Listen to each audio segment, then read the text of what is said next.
မိသားစုတစုဘယ်မှာတော့စားကြမလဲဆိုတာကိုဆုံးဖြတ်နေကြတဲ့အခါတယောက်ကထိုင်းစာစားခြင်းနဲ့တယောက်ကဂျပန်စာနောက်တစ်ယောက်ကတော့အိမ်မှာပဲစားခြင်းနဲ့ဆိုပြီးဆန္ဒတွေကတယောက်တစ်မျိုးစီဖြစ်နေတတ်ကြပါတယ်။ဘယ်သူမှသဘောတူညီမှုမရဘဲအငင်းပွားနေကြတဲ့အချိန်မှာတယောက်ကနေအမေအပျော်ဆုံးဖြစ်မဲ့နေရာကိုပဲတွားကြရအောင်လို့အတန်တိုးတိုးလေးနဲ့ဝင်ပြောလိုက်တဲ့အခါအားလုံးကငြိမ်ကျသွားပြီးအမေရွေးတဲ့နေရာကိုပဲညင်းစရာမလိုပဲသဘောတူလိုက်ကြပါတော့တယ်။တကယ်တော့ဒီအငင်းပွားမှုကိုအဆုံးသတ်ပေးလိုက်တဲ့သူဟာအတန်အကျယ်ဆုံးသူလည်းမဟုတ်သလိုအာဏာရှိတဲ့သူလည်းမဟုတ်ပါဘူး။သူကဒီခန်းထဲမှာရှိနေတဲ့လူအလုံးအတွက်ဘယ်အရာကတကယ်အရေးကြီးနေတာလဲဆိုတာကိုရိုးရိုးရှင်းရှင်းလေးမြင်အောင်ကြည့်ပြီးနားလည်ပေးနိုင်ခဲ့လို့ပဲဖြစ်ပါတယ်။စီးပွားရေးလုပ်ငန်းခွင်ကအစည်းအဝေးတစ်ခုကိုနမူနာအနေနဲ့ထပ်ကြည့်ရအောင်။အကြီးတန်းရာရှိတစ်ယောက်ကသူတင်ပြထားတဲ့လုပ်ငန်းအစီအစဉ်တစ်ခုကိုအတည်ပြုချက်ရဖို့ကြိုးစားနေပါတယ်။အဲ့ဒီအစည်းအဝေးခန်းထဲမှာနည်းပညာပိုင်းအရအရန်ကျွမ်းကျင်တဲ့သူတွေလောက်သက်ရင်ဝါရင်ပုံကိုယ်တွေလည်းအစုံအလင်ရှိနေကြပါတယ်။ဒါပေမဲ့အားလုံးကိုဆွဲဆောင်ပြီးအဲ့ဒီအရာရှိတင်ပြတဲ့အစီအစဉ်ကိုအလုပ်ဖြစ်အောင်လုပ်ပေးလိုက်တာကတော့တတိယသူတစ်ယောက်ဖြစ်နေပါတယ်။သူကဒါဟာအကောင်းဆုံး idea ပါလို့ရိုးရိုးကြီးမပြောပါဘူး။အဲ့ဒီအစားဒီအစီအစဉ်တိုင်းသာသွားမယ်ဆိုရင်ခင်ဗျားတို့အဖွဲ့အတွက်နောက်လာမယ့်3လပတ်မှာအလုပ်လုပ်ရတာအများကြီးပိုတက်တာသွားလိမ့်မယ်လို့ပြောလိုက်ပါတယ်။အဲ့ဒီစကားတစ်ခွန်းကပဲသက်ဆိုင်ရာအဖွဲ့ခေါင်းဆောင်ကိုချက်ချင်းစိတ်ဝင်စားသွားစေပါတယ်။ကုန်ကျစရိတ်အကြောင်းမေးလာရင်လည်းသူကစင်းစရာတွေကိုအစင်းသင့်ပြနိုင်တယ်လို့ဖြစ်လာနိုင်တဲ့အန်ဒီရီတွေကိုထောက်ပြတဲ့အခါမှာလည်းဘလို့ကင်တွယ်မလဲဆိုတာကိုတေချာရှင်းပြနိုင်ခဲ့ပါတယ်။နောက်ဆုံးမှာတော့အဲ့ဒီလုပ်ငန်းအစီအစဉ်ဟာချောချောမွေ့မွေ့နဲ့ပဲအတည်ပြုချက်ရသွားပါတော့တယ်။တကယ်တော့ဒီလူကအခြားသူတွေသတိမထားမိတဲ့အချက်တစ်ခုကိုပဲမြင်အောင်ကြည့်နိုင်ခဲ့တာပါ။အဲ့ဒါကတော့လူတွေဆိုတာကျွန်တော်တို့ရဲ့တင်ပြချက်တွေအကြောင်းပြချက်တွေကောင်းနေုံတတ်နဲ့လက်ခံကြတာမဟုတ်ပါဘူး။အဲ့ဒီဆုံးဖြတ်ချက်ဟာသူတို့အတွက်ဘလောက်အကျိုးရှိမလဲဆိုတာကိုသိမြင်သွားတဲ့အခါမျိုးမှလိုက်ပါဆောင်ရွက်တတ်ကြတာပါ။ဒါဟာမိမိလိုရှိတဲ့အရာတွေကိုအောင်မြင်အောင်ခဏခဏလုပ်နိုင်တဲ့သူတွေရဲ့ပြည့်ဝချက်ပါပဲ။သူတို့တွေကဆုံးဖြတ်ချက်ချမဲ့သူတွေရဲ့လိုအပ်ချက်စိတ်ဝင်စားမှုပတ်ဝန်းကျင်အခြေအနေကိုအခြားသူတွေထက်ပိုပြီးအကဲခတ်တတ်ပြီးနားလည်အောင်ကြိုးစားခဲ့ကြတာပဲဖြစ်ပါတယ်။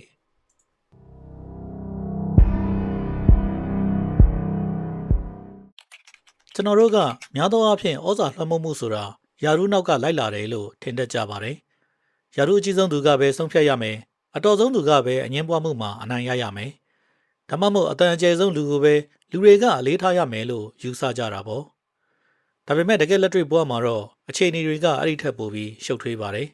။တခါတလေဝန်ထမ်းအငယ်လေးတယောက်ကသူ့ရဲ့အထက်လူကြီးကိုနားဝင်အောင်ပြောနိုင်တာမျိုးစေကျော်သားလေးတယောက်ကမိသားစုတစ်ခုလုံးရဲ့ဆုံးဖြတ်ချက်ကိုပြောင်းလဲပြစ်နိုင်တာမျိုးတွေရှိတတ်ပါတယ်။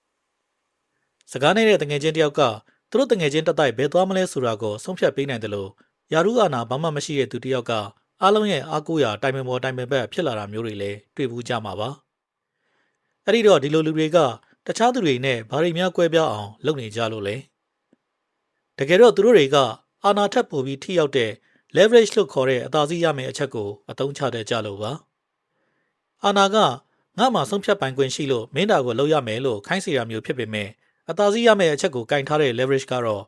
့ဒါဟာမင်းတကယ်လေးထားတဲ့အရာနဲ့ဆက်ဆက်နေလို့မင်းကိုယ်တိုင်ဒါကိုလှုပ်ချင်လာလိမ့်မယ်လို့ဆိုလိုတာဖြစ်ပါတယ်။အာနာကလူတစ်ယောက်ကိုအတင်းကျပ်ခိုင်းစေနိုင်ပေမဲ့ leverage ကတော့ရလက်တစ်ခုကိုဆန္ဒအယောင်နဲ့ယုတ်တိရှိရှိဖြစ်လာအောင်ဖန်တီးပေးနိုင်ပါတယ်။အခုပြောပြမယ့်အကြောင်းအရာရဲ့အဓိကအခြေခံကလည်းဒီကွာခြားချက်ပါပဲ။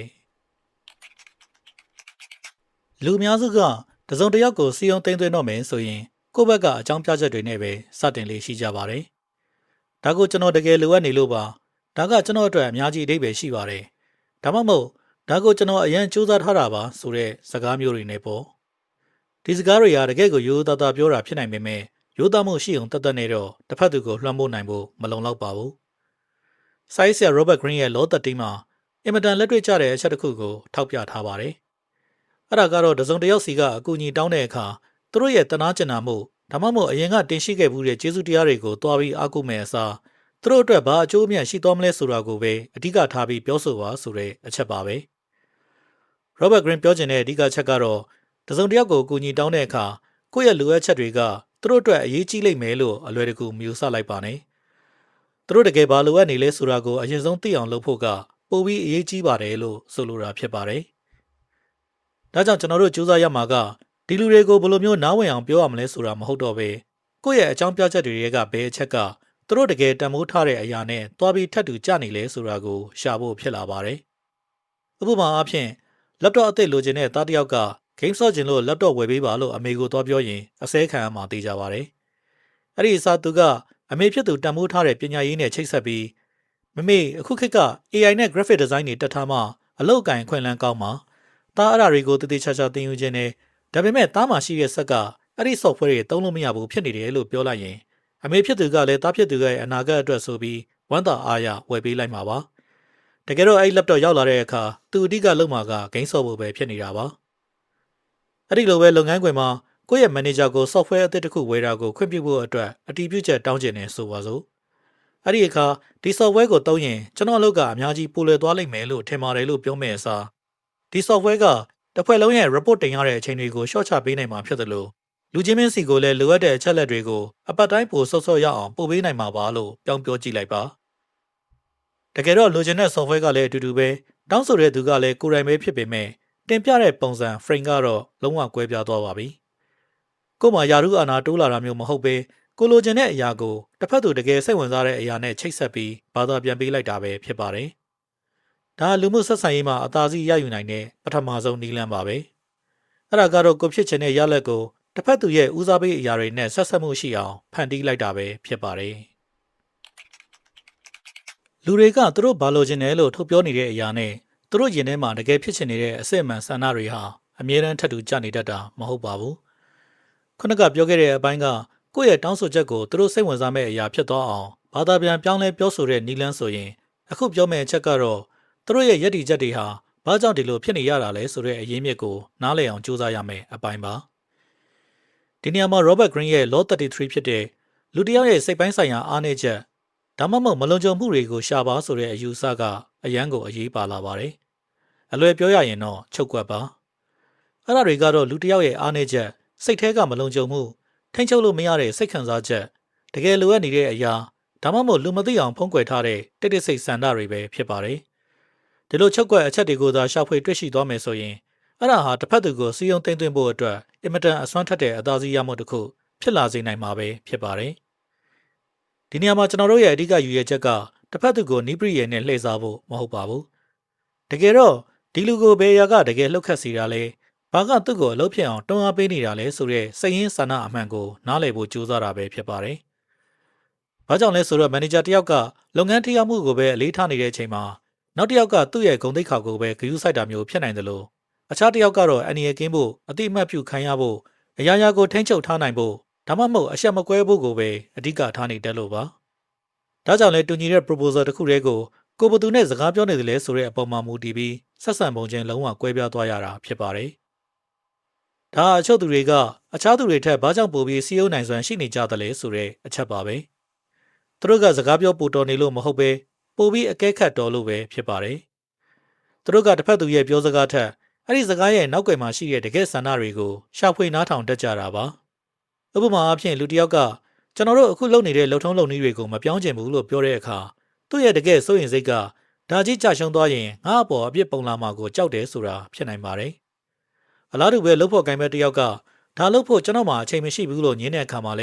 ေသူ့ရဲ့တကယ်စိုးရင်စိတ်ကငါ့အပေါ်မှာနောက်ထပ်တာဝန်တွေထပ်မပြည့်ချင်တော့ဘူးဆိုတာမျိုးဖြစ်နေတတ်ပါတယ်။တင်ရအခုလိုနောက်ွယ်ကစိတ်စော်မှုကိုသာနားလည်သွားပြီဆိုရင်စကားပြောပုံနဲ့အကုန်ပြောင်းလဲသွားပါလိမ့်မယ်။တစ်ဖက်သူကထုတ်ဖော်ပြောလိုက်တဲ့အပေါ်ယံရက်တီချက်ကိုလိုက်ပြီးအချိန်ကုန်ခံညင်းနေမယ့်အစားအဲ့ဒီရက်တီချက်ကိုဖြစ်စေတဲ့အတွင်းပိုင်းကပြဿနာကိုပဲတိုက်ရိုက်ဥတီပြီးဖြေရှင်းပေးနိုင်မှာဖြစ်ပါတယ်။ဒါမိမိလိုရှိရာကိုအမြဲတမ်းရအောင်ယူနိုင်တဲ့သူတွေအသုံးချလေးရှိတဲ့ pro ရန်နေရာပဲဖြစ်ပါတယ်။တငယ်ချင်း၃ယောက်ခရီးသွားဖို့တိုင်ပင်ကြတဲ့အခါတယောက်ကဈေးသက်သာဖို့ကိုပဲကြည်တယ်။နောက်တစ်ယောက်ကတက်တောင့်တက်တာရှိဖို့ကိုလိုချင်တယ်။ကျန်တဲ့တယောက်ကတော့စိတ်လှုပ်ရှားစရာကောင်းတဲ့အတွေ့အကြုံတစ်တွေကိုမှလိုချင်နေတာပါ။သူတို့တွေကတယောက်နဲ့တယောက်အကြိုက်ချင်းမတူလို့အပြန်အလှန်ငင်းခုန်နေကြရင်းနဲ့အချိန်ကုန်နေကြပါတယ်။အဲ့ဒီချိန်မှာတယောက်ကမေးခွန်းကိုဒီလိုလေးပြောင်းပေးလိုက်ပါတယ်။ငါတို့ဈေးလဲတက်တောင့်တက်တာလည်းရှိပြီးစိတ်ဝင်စားစရာလည်းကောင်းမဲ့နေရာမျိုးကိုရှာကြည့်ကြရင်ကိုဘလို့လဲတဲ့။အဲ့ဒီလိုမေးခွန်းလေးတစ်ခုပြောင်းလိုက်တာနဲ့ဘယ်သူမှကိုယ့်အကြိုက်ကိုစွန့်လွတ်စရာမလိုတော့ပဲအားလုံးရဲ့ဆန္ဒတွေကိုဖြည့်ဆည်းပေးနိုင်မဲ့လမ်းစာကိုတွေ့သွားကြပါတယ်။ဒီနေရာမှာအရေးကြီးတာကဘသူရွေးချယ်မှုကအနိုင်ရမလဲဆိုတာထက်ဘလို့ရလဒ်မျိုးကအားလုံးအတွက်အခြေအနေဆုံးဖြစ်မလဲဆိုတာကိုရှာဖွေဖို့ပါပဲ။တခါတလေမှာတစ်ဖက်သူကိုစီးယုံနိုင်စွမ်းရှိတယ်ဆိုတာ သူတို့ရဲ့ညှင်းဆန်မှုတွေကိုအနိုင်ယူလိုက်တာမျိုးမဟုတ်ပါဘူးတကယ်တော့သူတို့ဘာကြောင့်ညှင်းဆန်နေရတယ်လဲဆိုတဲ့အတားအဆီးတွေကိုဖယ်ရှားပေးလိုက်တာပဲဖြစ်ပါတယ်ဒါလူမှုဆက်ဆံရေးမှာအသာစီးရယူနိုင်တဲ့ social leverage အကောင်းဆုံးနဲ့အပြုသဘောအဆောင်ဆုံးနည်းလမ်းပါပဲသင်ကသူတို့အတွက်လည်းတကယ်အကျိုးရှိပြီးအဆင်ပြေမဲ့အပေးအယူတစ်ခုကိုဖန်တီးပေးနိုင်တဲ့အခါသူတို့ဘက်ကဟုတ်ကဲ့သဘောတူပါတယ်လို့ပြောဖို့ကအများကြီးပိုပြီးလွယ်ကူသွားမှာဖြစ်ပါတယ်ကျွန်တော်တို့တစ်ခုခုကိုတင်ပြတဲ့အခါလူတွေကကျွန်တော်တို့ရဲ့စကားလုံးတွေကိုပဲတီးတန့်ခွဲပြီးနားထောင်ကြတာမဟုတ်ပါဘူးတကယ်တော့သူတို့ဟာတင့်အပေါ်ထားရှိတဲ့သူတို့ရဲ့အမြင်ဒါမှမဟုတ်တင်ရင်ကတိဆောက်ထားခဲ့တဲ့ဂုဏ်သတင်း reputation ဆိုတာတွေနဲ့တွဲပြီးတင့်စကားတွေကိုနားထောင်ကြတာပါဒါကြောင့်လဲ Robert Greene က Law 5မှာဂုဏ်သတင်းဆိုတာကိုအင်မတန်အစွမ်းထက်တဲ့ power တစ်ခုဖြစ်တယ်လို့ဖော်ပြခဲ့သလို Law 25မှာလည်းကိုယ့်ရဲ့ပုံရိပ်ကိုတခြားသူတွေသတ်မှတ်ပေးတဲ့အတိုင်းအလိုက်တင်ငင်ခံမနေပဲကိုယ့်ဘာသာကိုစနစ်တကျပုံဖော်တည်ဆောက်ဖို့တိုက်တွန်းထားတာဖြစ်ပါတယ်ဒါကိုပိုပြီးမြင်သာအောင်နမူနာလေးတစ်ခုနဲ့ကြည့်ကြည့်ရအောင်ဝန်ထမ်းတစ်ယောက်ကလုံးဝတူညီတဲ့ proposal တစ်ခုကိုပဲတင်ပြလာကြတယ်ဆိုပါစို့ဒါပေမဲ့ပထမတစ်ယောက်ကအလုပ်ကိုအမြဲတမ်းတတိချာချာနဲ့တိတိကျကျလုပ်တတ်တယ်လို့နာမည်ကောင်းရှိထားသူဖြစ်ပြီးဒုတိယတစ်ယောက်ကတော့အမြဲတမ်းအပြောကြီးသလောက်လက်တွေ့မှာဖြစ်မလာတတ်ဘူးလို့နာမည်ထွက်နေသူပါအဲ့ဒီတော့သူတို့တင်ပြတဲ့ idea ချင်းဘလောက်ပဲတူနေပါစေလူတွေရဲ့နားထောင်ပုံနဲ့လက်ခံတုံ့ပြန်ပုံကတော့လုံးဝကိုကွဲပြားသွားပါလိမ့်မယ်ဒါကြောင့်စီယုံသိမ့်သွင်းနိုင်စွမ်းဆိုတာတကယ်တော့စကားစာမပြောခင်ကတည်းကစတင်နေတာပါသင်မပြောမလဲဆိုတာထက်သင်ကဘယ်လိုလူမျိုးလဲဆိုတဲ့ဂုဏ်သတင်းကသင်စကားလုံးတွေရဲ့တန်ဖိုးကိုအဆုံးဖြတ်ပေးသွားတာပဲဖြစ်ပါတယ်အတိတ်ကလောက်ရက်တွေကစကားတွေကိုပို့ပြီးလေးနက်သွားစေနိုင်တယ်လို့ပြောပါသွားအောင်လည်းလုပ်နိုင်တယ်ဆိုတာကိုအမြဲတမ်းရဖို့လိုပါတယ် Robert Greene ရဲ့ Law မှာအာယုံစိုက်ခံရဖို့ကဘလောက်အရေးကြီးသလဲဆိုတာကိုအလေးထားပြောထားပါတယ်လူတွေရဲ့အမြင်ထဲမှာမရှိဘူးသတိမထားမိဘူးဆိုရင်အဲ့ဒီအရာဟာဘာတက်ရောက်မှုမှရှိမှာမဟုတ်ပါဘူးဒါပေမဲ့အာယုံစိုက်ခံရရုံတတ်နေတော့လွှမ်းမိုးမှုရှိတယ်လို့ပြောလို့မရသေးပါဘူးတကယ်ပိုစိတ်ဝင်စားဖို့ကောင်းတဲ့မေးခွန်းကလူတွေကဘယ်အရာကိုအာယုံစိုက်နေကြတာလဲဆိုတာပါပဲဥပမာအားဖြင့်အစည်းအဝေးတစ်ခုမှာတယောက်ကကျွန်တော်တို့ရွေးချယ်စရာတွေကိုမဆွေးနွေးခင်မှာအရင်ဆုံးသတိထားကြည့်ရမယ့်ကိန်းဂဏန်းတစ်ခုရှိပါတယ်လို့ပြောလိုက်တယ်ဆိုပါစို့အဲ့ဒီအခါအားလုံးက screen ပေါ်ကအဲ့ဒီကဏန်းကိုပဲဝိုင်းကြည့်ကြတော့မှာပါသူတို့ဆုံးဖြတ်ချက်မချရသေးပေမဲ့သူတို့ဘာကိုအခြေခံပြီးဆုံးဖြတ်ချက်ချရမလဲဆိုတဲ့အချက်ကိုတော့သင်ကလွှမ်းမိုးလိုက်ပြီးဖြစ်ပါတယ်အဲ့ဒီနောက်မှာတော့ framing လို့ခေါ်တဲ့အမြင်ပုံဖော်ခြင်းကအလုပ်စလုပ်ပါပြီအာယုံစိုက်မှု attention ကငါတို့ဘာကိုကြည့်နေတာလဲဆိုတာကိုမေးတာဖြစ်ပြီး framing ကတော့အဲ့ဒါကဘာကိုဆိုလိုတာလဲဆိုတာကိုအဓိပ္ပာယ်ဖွင့်ပေးတာပါဥပမာပျော်ဖို့ကောင်းမှာမို့လို့အဲ့ဒီခရီးကိုသွားကြရအောင်လို့ပြောတာနဲ့ဒါငါတို့အားလုံးအားနေတဲ့နောက်ဆုံးပိတ်အားလည်းရဖြစ်နိုင်လို့အဲ့ဒီခရီးကိုသွားကြရအောင်လို့ပြောတာကိုရှင်းကြည့်ပါသွားမဲ့ခီးစဉ်ကတော့အတူတူပါပဲဒါပေမဲ့ပေးလိုက်တဲ့အဓိပ္ပာယ်နဲ့အလေးထားမှုကတော့လုံးဝကိုကွဲပြားသွားပါပြီဒီလိုမျိုးမေကွန်းရဲ့ဥတီချက်ကိုဘလို့ပုံဖော်မလဲဆိုတာကိုကြိုတင်သတ်မှတ်နိုင်တဲ့သူဟာအငင်းပွားမှုတွေမစခင်ကတည်းကအဖြေကိုပါကြိုတင်လွှမ်းမိုးထားနိုင်သူပဲဖြစ်ပါတယ်အခုကျွန်တော်တို့ပြောခဲ့တဲ့အသိပညာတွေဟာအသုံးချတဲ့သူရဲ့စိတ်စေတနာပေါ်မူတည်ပြီးရလဒ်တွေကွဲပြားသွားနိုင်ပါတယ်တကယ်လို့တစုံတစ်ယောက်ကသင်ဟာအသိမှတ်ပြုခံရဖို့ဒါမှမဟုတ်အတည်ပြုချက်ရဖို့ကိုအရန်ငန်းပွနေတဲ့သူမှန်သိသွားရင်တင့်ကိုမြှောက်ပင့်ပြီးသူတို့လိုချင်တာကိုခိုင်းစီတာမျိုးတွေလုပ်လာနိုင်ပါတယ်အလားတူပဲသင်ဟာတခြားသူနဲ့အဆင်မပြေဖြစ်မှာဒါမှမဟုတ်အငင်းပွားရမှာကိုအရန်ကြောက်တဲ့သူမှန်သိသွားရင်လည်းသင်ငြင်းရခက်အောင်အကြက်ကင်တာမျိုးသင်ရဲ့အသိမှတ်ပြုခံခြင်းစိတ်ကိုအသုံးချပြီးအနှစ်မပါတဲ့ဂရိတွေပေးတာမျိုးတွေကြုံရနိုင်ပါတယ်အဲ့ဒီလိုအခြေအနေမျိုးမှာတော့ကျွန်တော်တို့ပြောခဲ့တဲ့အသာစီးရယူနိုင်မှုဆိုတာဟာလှည့်စားချေလှယ်မှုဖြစ်သွားပါပြီဒါကြောင့်ဒီစုံတစ်ယောက်ကလူတွေကိုသူ့စကားနားထောင်အောင်ဘလို့များစီးယုံနေပါလိမ့်လို့တွေးကြည့်တဲ့အခါသူကလူတွေကိုဘလို့သဘောတူအောင်လုပ်နေတာလဲဆိုတာထက်ဒီလူတွေတကယ်ဘာကိုလိုချင်နေလဲဆိုတာကိုသူဘလောက်ထိအကဲခတ်မိထားလဲဆိုတာကိုအရင်စဉ်းစားကြည့်ဖို့လိုပါတယ်ပြီးတော့အရေးကြီးဆုံးအချက်က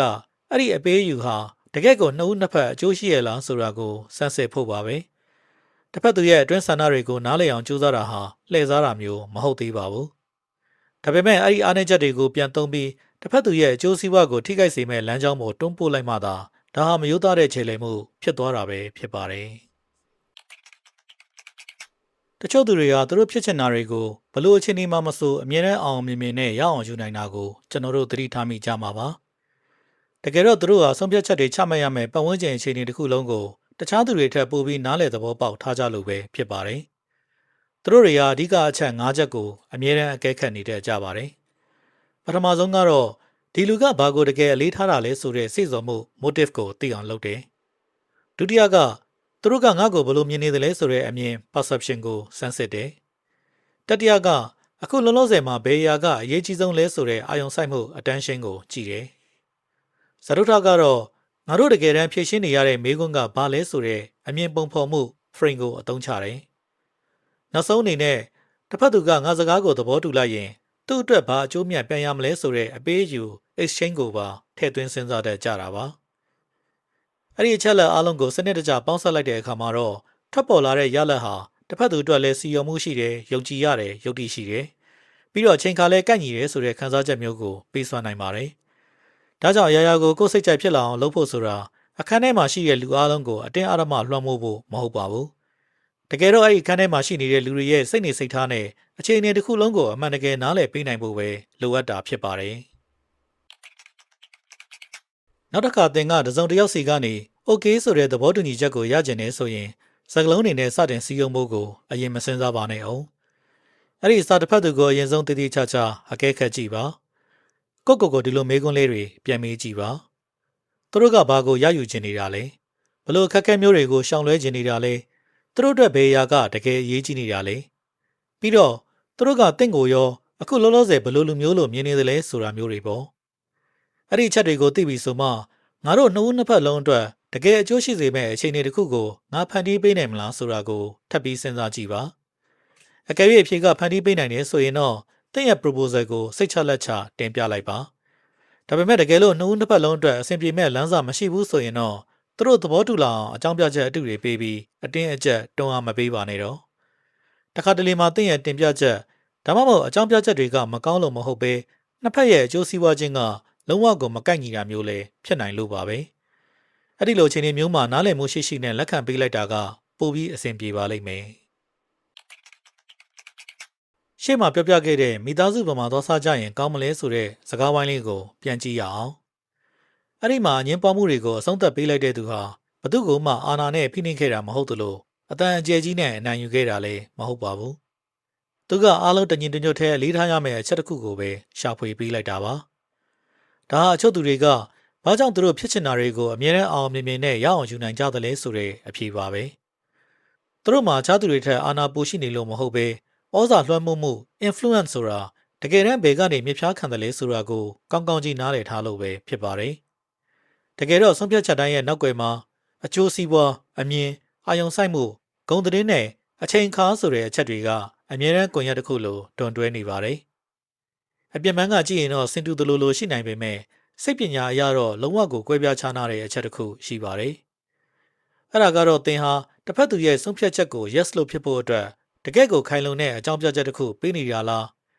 ဒါမှမဟုတ်တစ်ဖက်သူက no လို့ညင်းဖို့ခတ်သွားအောင်ပဲတစ်ဖက်လက်နဲ့အကြက်ကင်နေတာလားဆိုတာပါပဲဒီနှစ်ခုဟာရလက်ချင်းတူနိုင်ပေမဲ့တစ်ခုကတော့စိတ်လိုလက်ရပူးပေါင်းဆောင်ရွက်မှုကိုဖြစ်စေပြီးကျန်တဲ့တစ်ခုကတော့ဖိအားပေးခံရတဲ့ခံစားချက်ကိုပဲပေးပါလိမ့်မယ်ဒါဩဇာညောင်းခြင်း influence နဲ့စိတ်ကြိုက်ချုပ်ကင်ခြင်း control ကြားကအကြီးမားဆုံးကွာခြားချက်ပဲဖြစ်ပါတော့တယ်